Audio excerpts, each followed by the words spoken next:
Hello, everyone, and welcome to our session today. As the title says, we are going to be asking the experts about what it means for financial institutions to perform effective IT risk assessments. My name is Alyssa Pugh. I will be the host and moderator for our time today, and I am so excited for everything that we have in store. Before we dive in, though, just a quick disclaimer. This presentation is for information only. It contains our own opinions, and it is proprietary. A few housekeeping items. This session does have audio, video, and a slide deck. If you can't see everything, not to worry, you'll still get all the key information. Plus, it is being recorded, so you can watch it later. At the end of your session, give us your feedback, and you might just win an Amazon gift card. The slides, recording, and certificate of attendance will be sent to you via email after the session. And finally, please feel free to interact with us today using the questions panel. We do have over 500 people registered, and we have a lot of topics to cover. So we'll do our best to respond to questions during our time together. But if we don't get to your question during the webinar, we will be sure to follow up later via email. This webinar is hosted by Tandem, a cybersecurity governance, risk management, and compliance application by Conetrix. We work with financial institutions to help them manage and improve their cybersecurity with our suite of web applications for things like risk assessment, vendor management, and business continuity planning. We've been around since 2008, and we currently provide services to more than 1,800 financial institutions in all 50 states. So enough about us. We would also love to get to know you. We have a couple poll questions during our time today, and we would love for you to participate. And I know everybody else on the call would as well. So most of our audience today is from the financial sector. So I would love to start with the question, what is your organization's asset size? So I'm going to go ahead and launch that for you. And you can feel free to be submitting those results.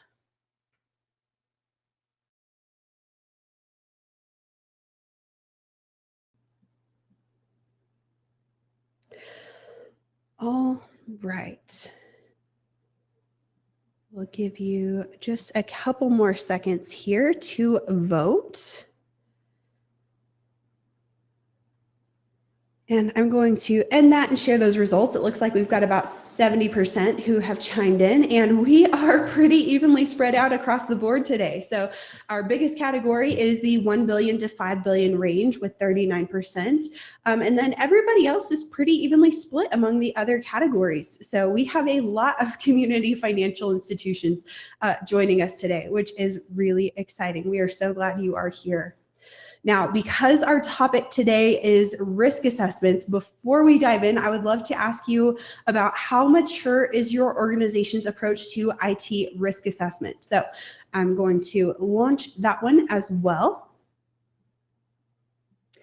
And our answer options here are not very mature. So we assess risks occasionally, but we don't have a formal process. Somewhat mature, we have a documented, repeatable program. And very mature, we are actively tracking IT risks and integrating those results into business decision making. Looks like we've got about 50% who have voted. So we'll give you all just a few more seconds here. Okay, I'm going to end that and share those results with you. It looks like just over half of us said we are in the somewhat mature category. So we have a documented, repeatable program, and that's about what I'd expect for our audience today. Lots of financial institutions, so we've been doing risk assessments for a little while.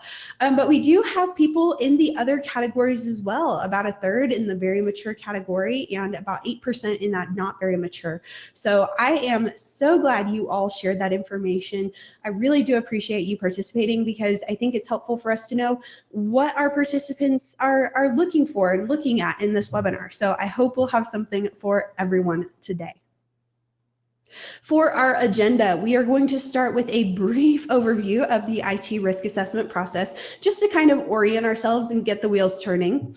And then for most of our time today, we are going to be having an interview with our experts, Audrey Magennis and Kirsten Furlong with Bekaert. After the interview, we're going to wrap up with some bonus content where I will show you how to use Tandem to perform IT risk assessments. So if that sounds like fun to you, and I know it does, let's get started. And we're going to kick things off with an IT risk assessment overview. What are we even talking about here? So every risk assessment starts with one basic question, and that is, what are we trying to protect? The IT world, we call these assets, and basically we're talking about any kind of system that supports operations or stores, processes, transmits, protects our data, right? This step is really about visibility because we can't secure what we don't know we have. So getting a clear picture of what exactly we're protecting is the foundation for everything else. Once we know what matters, we think about what could affect it. And this is what we call threats in the IT risk assessment world. That might include things like cyber attacks, system failures, third-party issues, or even simple human error. The goal here isn't to expect disaster at every turn, even though that's kind of fun. Just kidding. It's really about being realistic, right? Risk is the possibility that something could impact the business, something could go wrong. So identifying threats early helps us stay prepared instead of surprised. Now, not every threat deserves the same level of attention, right? My coffee getting cold and my computer blowing up are both threats, and clearly one is more important than the other. And I'm sorry to the computers for saying that. But in measuring the risk of threats, we look at how likely something is to happen and how serious the impact would be if it did. We look at these risk levels both before controls, and that's what we call inherent risk, and then after controls, which is residual risk. This helps us prioritize and really hone our focus in on what truly matters rather than reacting to every issue the same way. Now we get to the part where we decide, what are we going to do about it? This process goes by about 1 million different names. Some people call it controlling the risk, some people call it mitigating risks, some people call it applying safeguards. I like to call it the fun part. In an IT risk assessment, controls can be administrative, like your policies, technical, like encryption, or physical, like a door lock. The goal is to reduce the risk of threats to a level that the business is comfortable with, while still making sure that our people can do their jobs.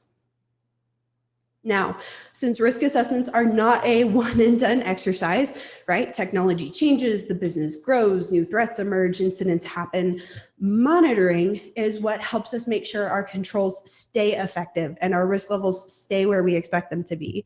Or if they change, we can track that and make updates as needed. Regular reviews and updates help keep us proactive instead of reactive. And then finally, we bring it all together for leadership, right? We report the risk. The board doesn't need all of the technical details. They need clarity. Where are our top risks? Are things improving or are they getting worse? Where might we need investment or attention? Clear reporting of our risks helps turn all of that technical mumbo jumbo into business insight, which supports decision-making and ultimately better risk management. So if I were to sum all of that up, it's really this. If we treat IT risk assessments as a compliance task, we get paperwork. But if we treat them as a business tool, we get clarity, insight, and direction. At its core, an IT risk assessment is not about checking boxes. Even though that is an outcome and it's important for compliance purposes, it's really about asking the right questions and being willing to venture into these uncharted waters. Where are we vulnerable? How can we protect what matters most? Now, getting from point A to point B isn't always straightforward, and so that is exactly why we are here today. We are thrilled to have two experts join us to answer some of the most common questions about how to turn an IT risk assessment from this kind of mandatory compliance task into something truly valuable for your business. So I'm going to go ahead and ask our guests to jump in, turn on their cameras while I introduce them.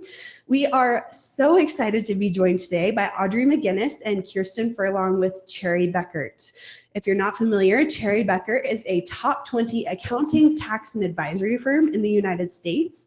Audrey currently serves as director, and Kirsten is a risk and compliance services manager.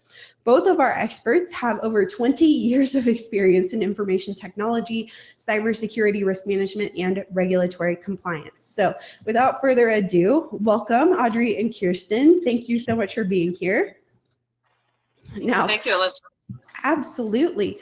Before we get into the heart of things, I would love for you to get a chance to share some of your story. So I'll start with Audrey and then I'll ask Kirsten, how did you find your way into cybersecurity and what do you enjoy most about the work you're doing today? So for the first part of my career, I worked in all areas of IT, starting out at help desk, network implementation administration, software development, project management, managing IT teams, InfoSec teams. But then I went to the dark side. I went into internal audit, and really what drove me to internal audit revolved more so around the banking space and the financial institutions and the protection of data. I had a strong interest in the protection of my own personal data and those around me. So starting out in IT audit was a great place to start, but I had over the years, 20 years with Cherry Bekaert, doing, serving as a virtual CISO, managing and leading cybersecurity teams, IT risk and compliance, and IT audit. I love that. All things IT, keeping you busy, Yes. I'm sure. Love that. Okay, Kirsten, how about for you? How did you find your way into cybersecurity and what's your favorite part of your job? I actually started my career as an information security officer more than 25 years ago, long before cybersecurity was even called cybersecurity. Back then, it really was more about access controls, policies, and essentially keeping systems running. But as technology evolved, so did the risks. And then my role expanded into broader cybersecurity, risk management, resilience, and I also conduct IT audits. So over time, it became less about just protecting systems and more about protecting the institution with the customers, members, personnel, and the business as a whole. So what do I enjoy doing the most? I enjoy it all. Good answer. Good answer. Yeah, there's a lot of different moving parts with that, right? So there's so many things when we say cybersecurity, like that is not a one, you say it and you know exactly what you're doing kind of label. So something I really appreciate about what you said is that you kind of indicated where we're going next, which is that risk assessments are the foundation still of any strong cybersecurity or information security program. You start there and then you grow out of that. So I'd love to ask Kirsten, based on your experience, where is the most practical place a financial institution can start if they are just building or maybe updating their IT risk assessment? I love this question because this question comes up every day in conversation. We find that risk assessments are the foundation of any strong program or cybersecurity program. Put simply, you cannot manage risk if you do not first understand it. Right. For financial institutions, that understanding is not just a basic practice. It is a regulatory expectation. Right. And the FFIC guidance itself reinforces this by emphasizing that the first step is identifying and understanding the institution's risk profile through a risk assessment. So I believe another part of that question was, where is the most practical place to start when building and refreshing an IT risk assessment? So I'm going to follow that up with, based on my experience, the answer is not with scoring models or templates, but it starts with clearly identifying what you have, which includes your systems, data, users, and third-party relationships.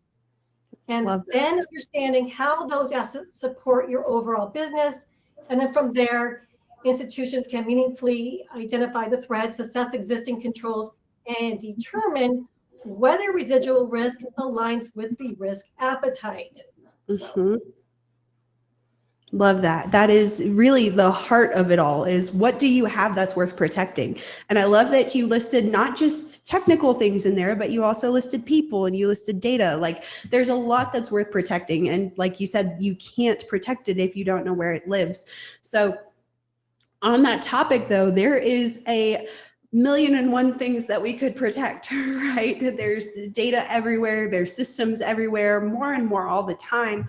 And Audrey, I'd love to ask you this next question, because one of the things that we've been seeing lately in the regulatory space is more scrutiny around not just having one overarching IT risk assessment, but having individual assessments for each specific IT asset. As I'm sure you know, that can be tough to navigate. Institutions have dozens and sometimes hundreds of IT assets, and that's a lot of risk assessments to manage. So I'm going to let you think about this, where we're going, but I'd love to actually ask our audience real quick and find out how many risk assessments that they are managing. If you'll let me share that poll. So what I'd love to know is, how many risk assessments do we have? And then kind of talk about what's a reasonable approach? How many should we have? I think that's a question a lot of people are actually asking today, right now as well. So we've got about 40% voted. I'll give you all a few more minutes. And by minutes, I mean seconds. Time is relative, right, when you're in a webinar? So about half voted. I'm going to end that and share those results with you all. About 50% say they've got between 2 and 10 risk assessments. 14% say they have 1, and then it's kind of on out from there. 19% say 11 to 25, and then we'll say about 20 have more than 26. So that's a wide range that we've got there. Lots of risk assessments happening. So Audrey, what is your perspective on that? What's reasonable? What's realistic? How would you coach someone there? So Alyssa, based on the responses to the initial poll questions, I'm not really surprised based on the asset size typically drives how many risk assessments you would need, whether it's asset size or how you structurally run your departments in-house, whether you have a separate IT department, a separate InfoSec department, or is a lot of that outsourced, right? And typically what we see is, I would say around around 800 million and under, you're usually seeing one risk assessment where everything's combined into one. And also, you know, the virtual CISO might be in play or something like that.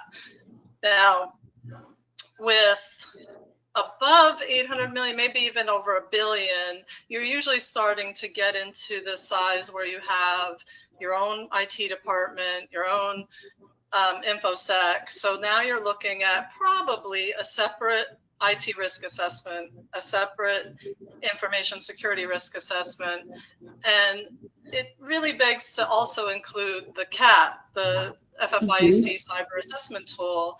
When that was in play, cyber assessment was kind of separate, where it was a maturity assessment. You would still have your threats of cyber identified in your information security and or IT risk assessment, but you would do a separate cyber maturity assessment. Now that the CAT has been sunsetted, some organizations are saying, okay, we're going to find another tool to do a maturity assessment. And some are just saying, okay, do we really need the maturity assessment? And we could just cover those cyber risks in one of the other assessments.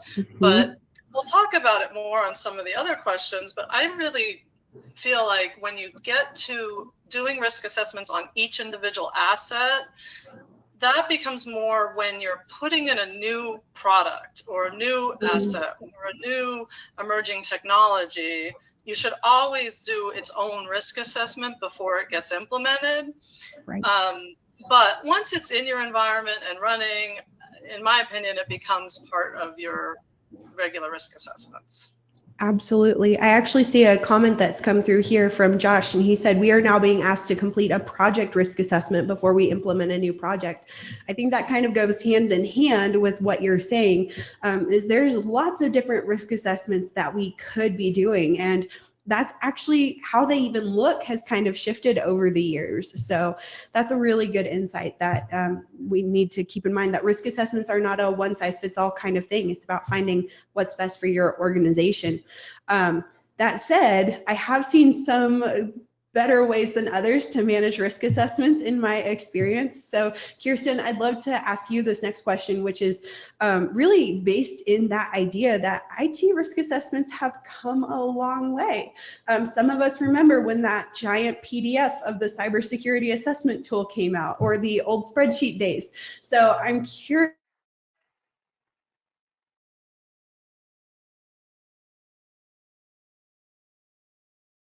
Seeing.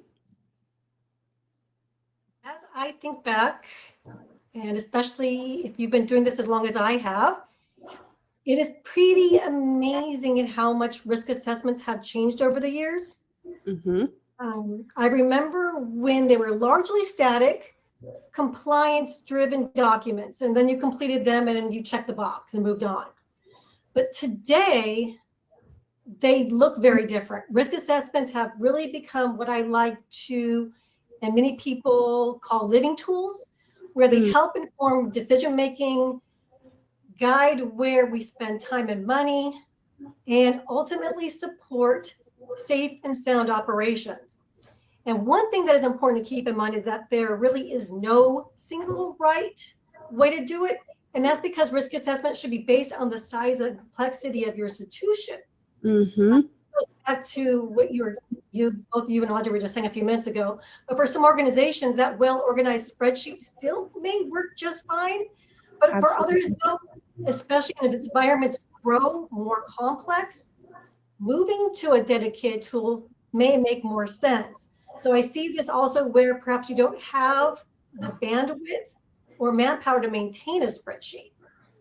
But ultimately what matters most is that the approach you are taking fits your institution and actually helps you and your management team understand and manage the risk, not just simply satisfy the requirement.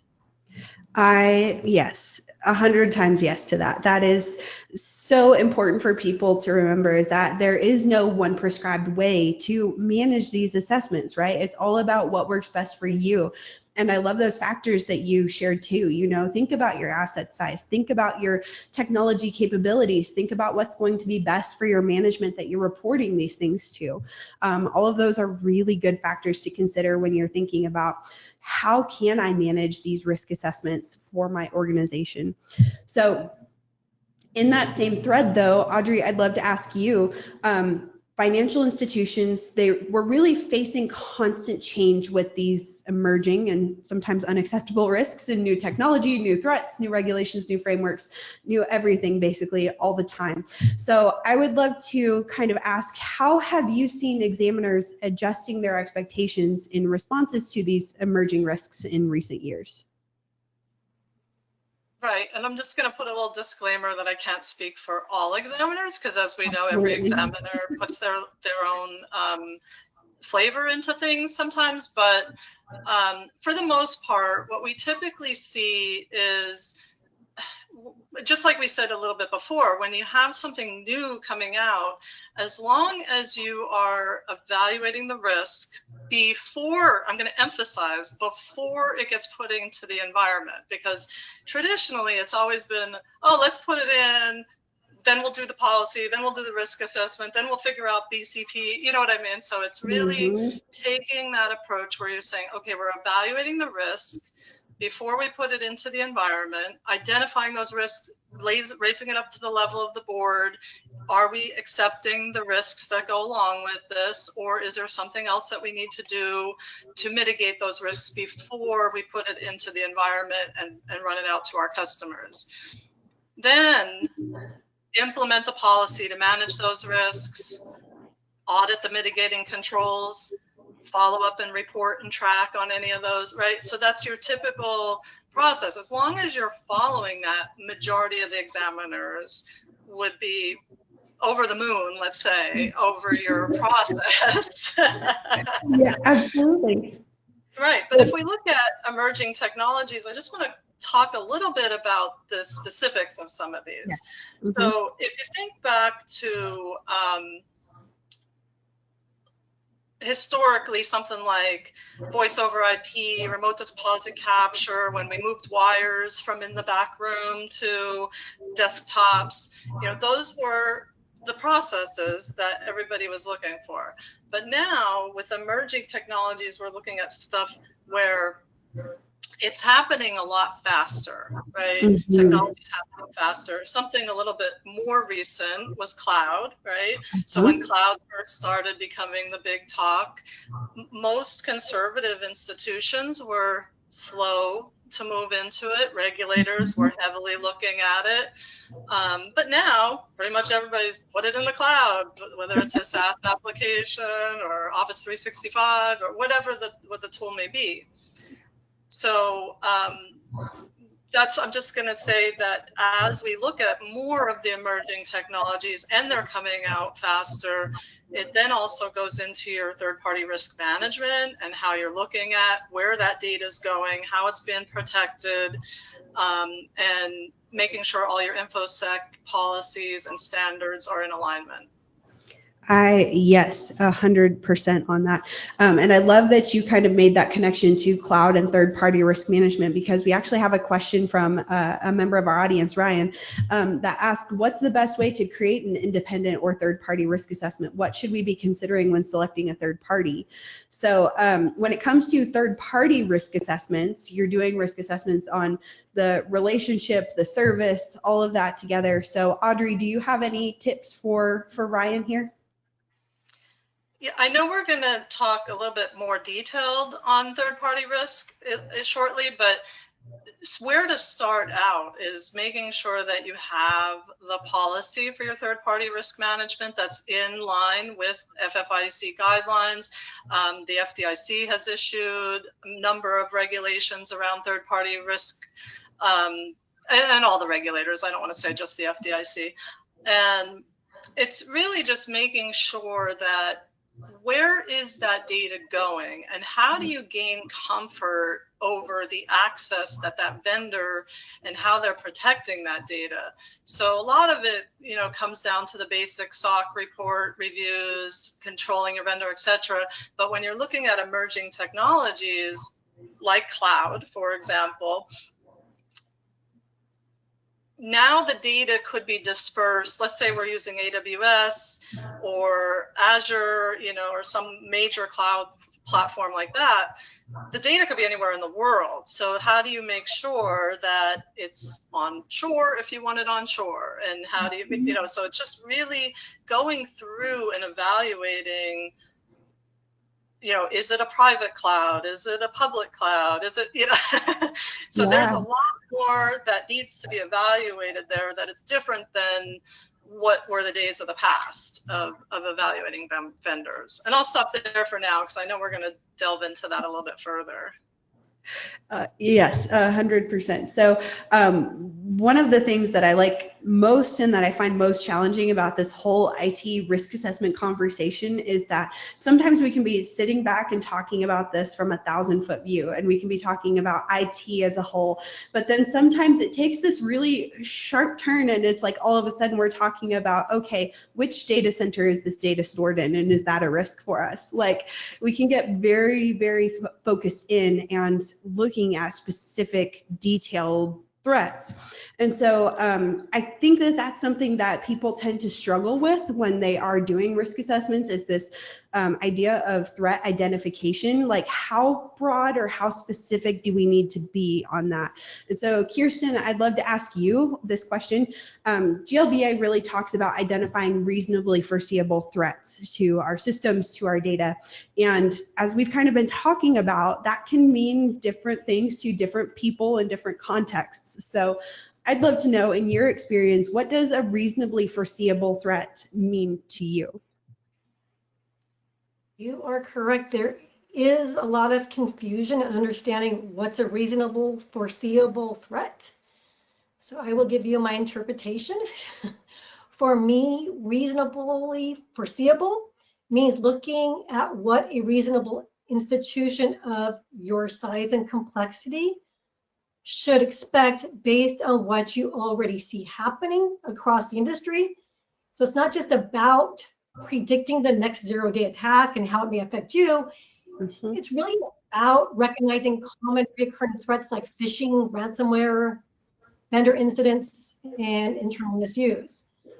For example, if your institution relies heavily on third-party vendors and remote access, a vendor-related breach or credential compromise is reasonably foreseeable because we see those incidents regularly occurring.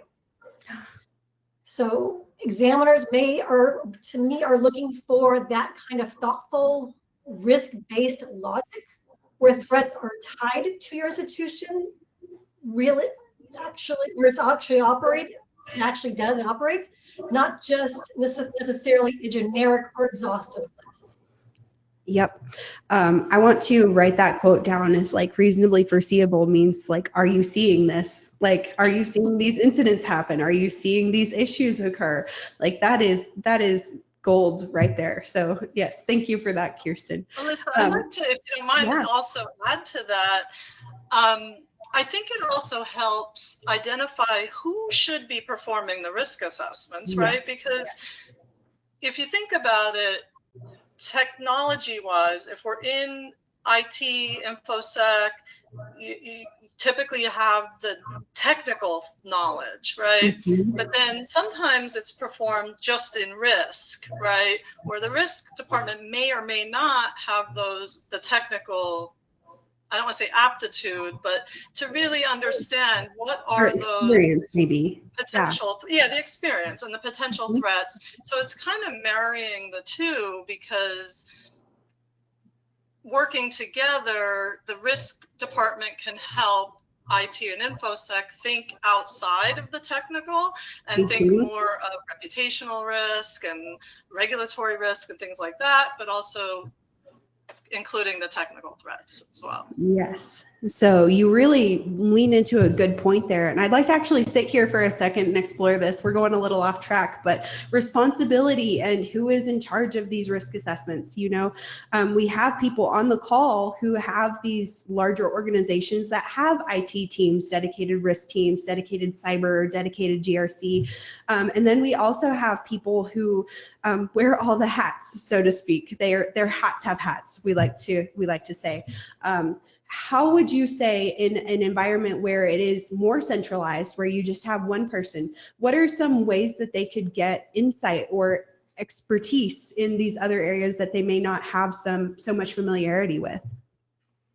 So most of the time at that point, you're looking at outsourcing it to a firm that has those expertise and can help and provide that guidance. A lot of times when the assessments are being performed on behalf of the institution still needs to be involved and completely understand and own it. So it is very important to make sure that you're not just turning it over and saying, okay, I want somebody else to put this together for me, and then no regulator or examiner or board is going to say, well, you didn't identify the right risk because somebody else did it. That's okay. Right. So it's really just, I get that we see a lot of the smaller organizations that do need this help. And actually, we do help a lot of organizations do that. But it does become very important because they're lacking that experience in the technical to even give the credible challenge, to make sure that whoever you are bringing in to do this work is covering everything that should be covered. Absolutely. And Kirsten, just to kind of make sure our audience is all on the same page, when Audrey says credible challenge, what does that mean to you? What does that mean for our entities on the line?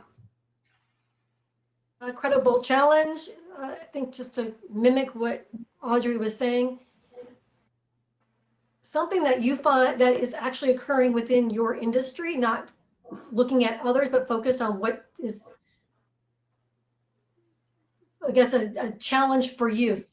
Because not all, and I'm going to say that it's also, yes, IT, but sometimes what I see is you're looking at just your policy. You're not thinking outside the box of what can I not see? What is a threat that I can't see?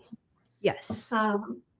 So I could go off on a tangent and explain that, but I don't think you want me to.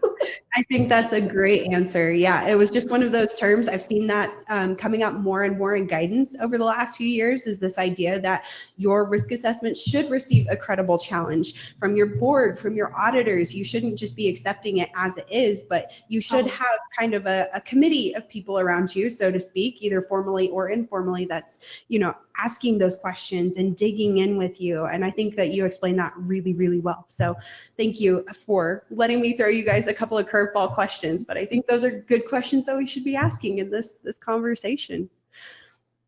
So jumping back over though to our regularly scheduled programming, one of the topics that I wanted to visit with you about today was this idea of inherent risk. So once you've identified those threats, your first real step in assessing what the risk is looking at what is the risk to us without any controls in place. And when you do that, everything can start to feel high risk, right? There's danger everywhere, so to speak. So Audrey, I'd love to ask, how do you evaluate inherent risk in a way that is both realistic and meaningful? So you're saying that everything isn't high risk in IT? I mean, no, but in all seriousness, right? So in order to get to inherent risk, and we see this a lot depending on who is performing. I think part of it is the challenge of being able to identify what is the risk without the mitigating controls. So a lot of times, especially when it's being performed by IT or InfoSec that might not have that experience of risk assessments, right, might sit there, a lot of times sit there and say, well, I already know I have these controls in place, so it's inherently a lower risk. No, we start with what is the inherent risk, right? And then go through. And so I typically try to run through an example that whoever I'm talking to can relate to. So if we took an example of like phishing, for example, it is highly likely that you're going to get phishing emails, right? I don't even want to say highly likely. You are going to get phishing emails. Yes. Now, whether or not they're going to get to the end user, that's where the mitigating controls come in, right? So inherently, there's a high risk of getting phishing emails. Yeah. Then you're identifying all of the mitigating controls to later get you to your residual risk. So we'll get into that some more, but that, to me, that is a very easy way to explain the inherent risk. Yeah. Something I really love about that example in particular is it puts it in terms that everybody can understand, because we've all received a phishing email, if not at work, then on our personal emails. Like I got a very convincing one yesterday from quote unquote Microsoft. And it's wild when you get an email and it's like, this looks legit, but I know that's not true. And it's, yeah, when you can say something in a language that people, I'm going to say, inherently understand, that can really make that inherent risk conversation a lot easier. So once you know what that inherent risk is, though, that's when you start having those conversations about mitigating it. What are you doing to reduce that risk to an acceptable level? And you listed a couple examples for the phishing one, right? You've got your filters, you've got your awareness training, you've got all of these things in place. And something that I see people tend to struggle with is that when we are doing a risk assessment, we have a temptation to document every single possible control that might help. Sometimes it can feel a little bit like control overload, but we all know that time, resources, we have limited availability for those. So eventually you reach a point of diminishing returns. So Kirsten, I'd love to ask you, when you're doing a risk assessment, how do you decide which controls truly deserve focus and which ones you can kind of save for a rainy day? This is a really common challenge, and I'll probably end up piggybacking some of what Audrey just said, but this can easily fall into the trap of documenting every control that could exist. But in the end, that does not always translate into better risk management. The way I tend to approach it is by starting with the risks that have the greatest potential impact to the business institution, things that could meaningfully affect operations, customer data, service availability. Yeah. And then from there, focus on controls that actually move the needle. Yes. And a simple control that is well understood, consistently followed, and easily to maintain is usually far more effective than a list of complex controls that look good on paper but are difficult to sustain. So the goal is to reduce risk in a meaningful way, not just add more documentation. And at some point, you do reach diminishing returns, and that is where prioritization and risk acceptance come into play. So as long as decisions are thoughtful, risk-based, and aligned with how the organization operates, focusing on fewer, more effective controls that truly deserve your focus often leads to better outcomes overall. Absolutely. And you said that phrase in there, risk acceptance. That's always a little bit of a touchy subject as well. What risk is okay to accept? What risks are okay and what fall into that category of what's in our risk tolerance is what I'm trying to ask. So Audrey, how do you determine what is okay and who typically makes that call at an organization? So it should start from the top, always start from the top, right? So the ERM typically defines what the risk tolerance is for the organization, approved by the board. So the board is deciding, let's say our risk tolerance is a moderate risk in cyber. So when we're doing the risk assessment and we're coming out with still residual high risk, now the question is, do we want to are there systems we can buy or new tools, and it usually costs a lot of money, right? So that gets elevated up to the board to say, listen, to bring this risk down, we would need to spend this money, implement these controls, this is what it would take. And then it should be between the risk officer, the board, the ERM committee, depending on the size of your organization, those decisions get made whether or not to accept the risk, tolerate the risk. I mean, Kirsten's a little bit better with all the different options there.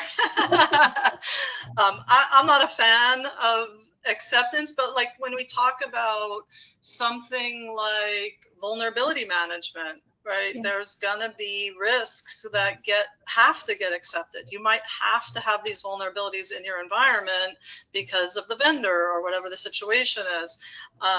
So it's not just accept it and forget it.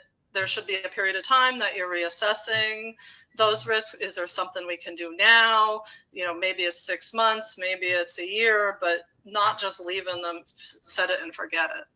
Yep. I agree with that.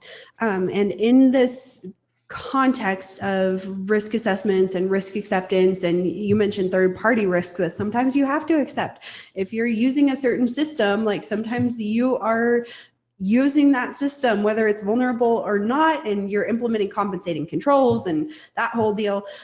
But one of the risks that's really coming up from a third-party perspective that I think people are kind of struggling to wrap their minds around is this idea of supply chain risk management. Kirsten, I'd love to ask you, how are you seeing financial institutions address supply chain risk or incorporate supply chain threats into their risk assessment process?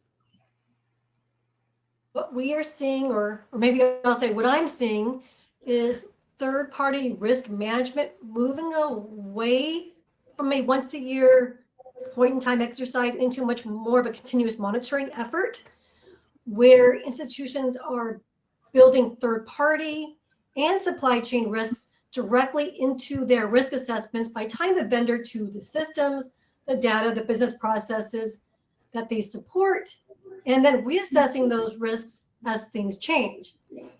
I like to refer to it, and I do it as a refresh.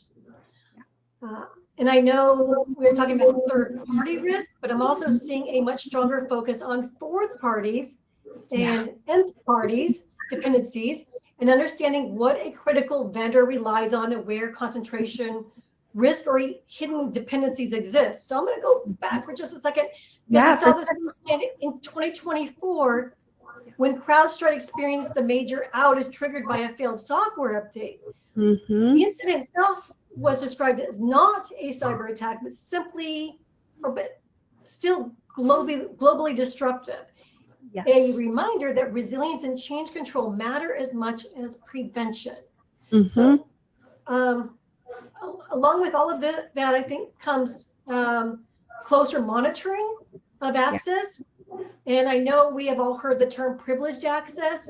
So understanding which third parties, managed service providers, and managed security service providers have access to critical systems and sensitive data, and how that access is controlled and whether it is still appropriate over time.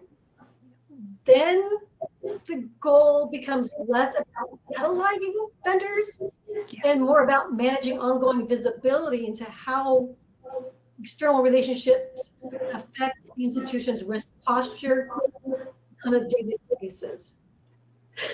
I love how you made that sound so simple. You know, we throw these big complicated words around like supply chain risk management, and then Kirsten comes in and it's just like, just do good vendor management and business continuity management, and just really going back to those core controls, those core things that we're supposed to be doing as financial institutions.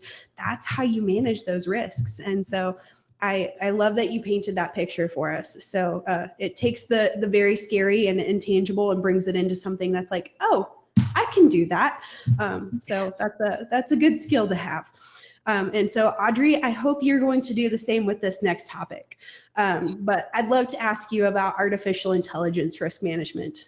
We are currently in a time of rapid change with AI becoming really embedded in a lot of daily operations. So I'd love to actually launch one quick poll question here before I ask you the question. But we'd love to ask our audience, has your organization performed an artificial intelligence risk assessment?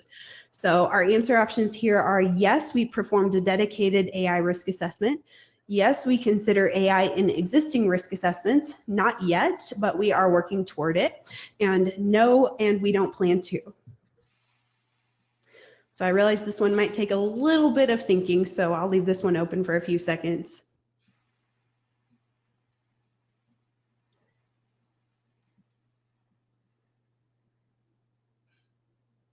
Right. I think we've got a pretty good percent of our audience who has voted now. So I'm going to end that poll and share those results with you. Okay, so our biggest category by far is not yet, but we are working toward it. So I love to see that. We are actively considering how we're managing that risk. And then about 40% said yes, either we include it in existing risk assessments or we've performed a dedicated risk assessment. And only about 7% said no, and we don't plan to. So that is really interesting to me too. We've kind of got this broad spectrum of people and how they're approaching AI. So Audrey, I would love to ask you, how should financial institutions be thinking about AI threats inside of their risk assessments? So I'm going to bring it back to when we talked earlier about any type of new products, new technologies, etc. Always a risk assessment before, I'm going to emphasize that again, before implementation. So I'm not pointing fingers, but I present on AI a lot at bankers conferences, and it's always the same. When I ask a show of hands, how many are using AI? Most say don't even raise their hands, right? Some whatever. Then I say, how many are using Copilot? And then all of a sudden everybody's hands go up, right? Or how many have Verifin or something as their AML model validation, or have a chatbot for their customers? You know, then more hands are going up, right? So there is AI usage at majority of the institutions. So therefore, there should be a risk assessment and a policy around artificial intelligence. Now, the policy could be, we're not allowing any. Sure. Okay, that's great.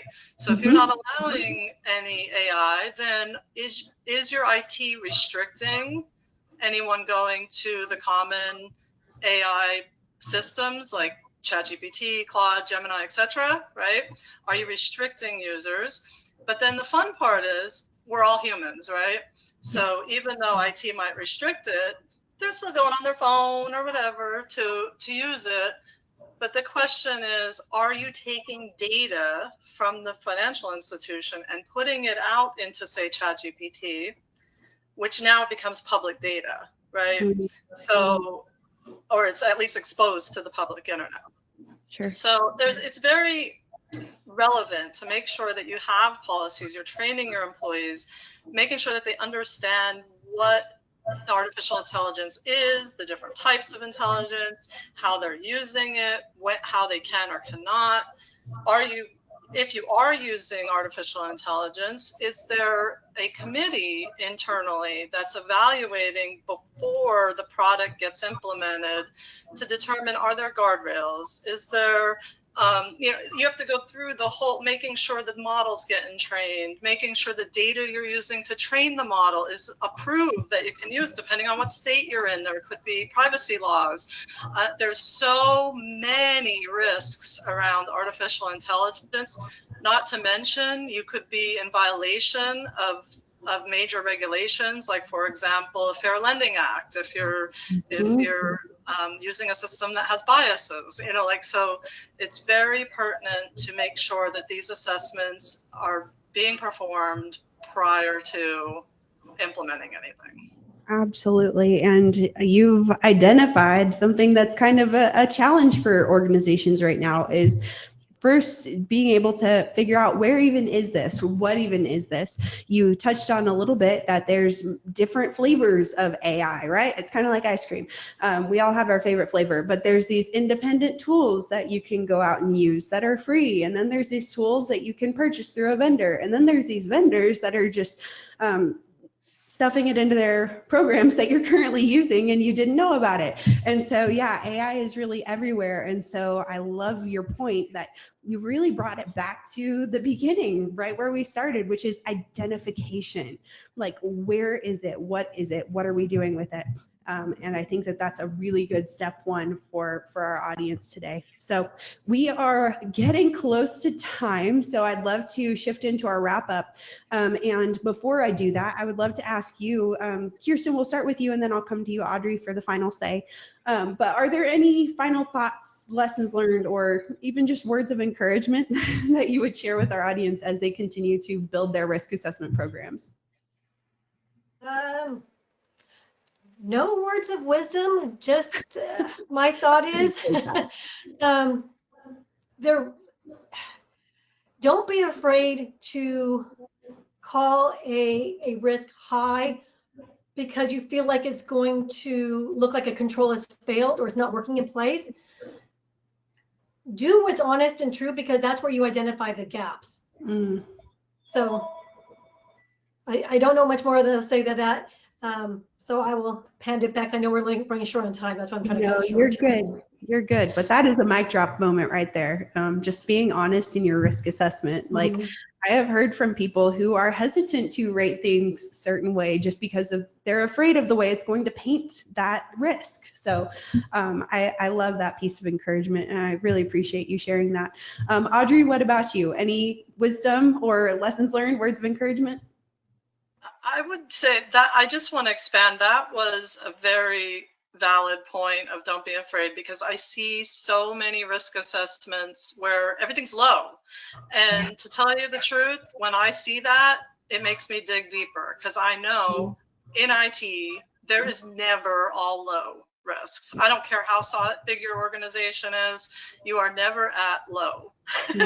So on everything, but the other thing is, I would also say, I think it's very important to get educated on how to evaluate risk, and be able to talk to it, because that is really what all the way up to the board, that's what they want to know. What is the risk, right? What is the risk of us doing this, so they can make good decisions about whether or not to move in that direction. If I do an AI risk assessment and I say, everything's wonderful, no problems here, that is not true, right? So it's going to make the institution go down a direction that will eventually get them in trouble. Yeah. I just want to add one more thing. Yeah, At the end of the day, strong management in financial institutions is not about avoiding those high risks on paper. It is about clearly identifying them, aligning them to risk appetite, and like Audrey was saying, making the informed and accountable decisions about how they are ultimately managed. I love that, bringing it back to the business as a whole. What is your business looking toward? What are you working toward? And yes, that is a excellent note to end us on. I really appreciate you both joining us today. Thank you so much for sharing so much wisdom, so much expertise. You guys are amazing. So thank you. Feel free to turn off your cameras, but we've had a few questions come through, so you can feel free to take a look at those and chime in if you are interested. So major thanks to Audrey and Kirsten for joining us. If people want to connect with them, I'm actually going to share my slides with you here again. Bear with me. Sharing my screen. Okay, awesome. So we are going to have, I believe, a follow-up email with contact information in it. So keep an eye out for that. Let's move on. Okay, so first, I want to mention Cherry Bekaert is an official Tandem partner, and I am so grateful. We as a company are so grateful for their relationship and for their willingness to share their time and expertise with us today. So if you would like to learn more about Cherry Bekaert and the services they offer, you can visit their website at cbh.com. We did not really have a lot of time to get into this today, but on the topic of risk assessments, the FFIEC recently announced an update to the IT examination handbook in which they removed all references to reputational risks. So I've heard from some customers who have been asking, what am I supposed to do with that? That's a great question. So we did write a blog about that. So the blog goes over the changes, what they mean for you, and how this applies to your financial institution's DRC program. So that blog just got published. You can check it out now at tandem.app/blog.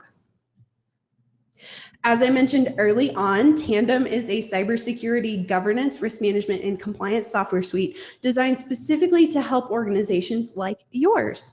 If you are a current Tandem subscriber, big thank you. Like, seriously, thank you. You are the reason that we get to do free consulting webinars like this. And if you are not a Tandem subscriber, we are so glad you're here. We would love to get to show you what Tandem can do. So wherever you find yourself, I'd love to take just a couple minutes and show you how Tandem can help you complete an IT risk assessment. And specifically today, we're going to look at our AI risk assessment template. So I'm going to go ahead and pull up the software here. There we go. Just kidding. I lost my screen. I love it when that happens. That's what happens when you have too many screens. That's the real risk no one's talking about.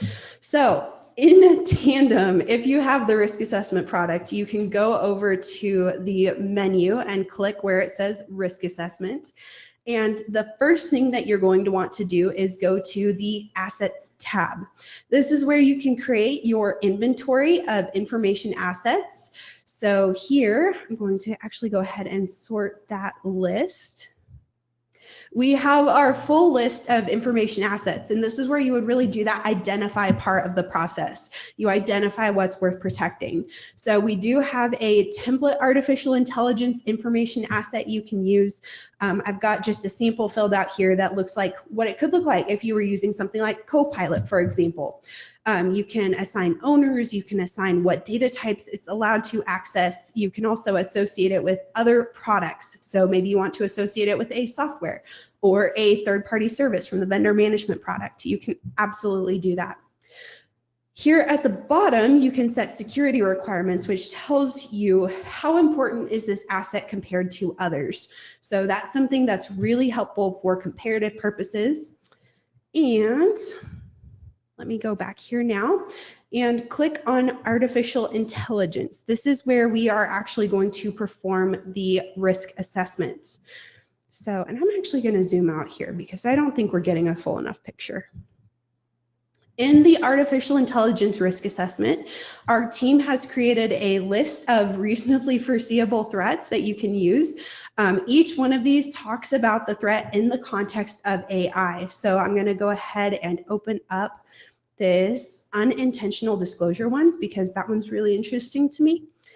It talks about this threat in the context of human unintentional disclosure, but then also system unintentional disclosure.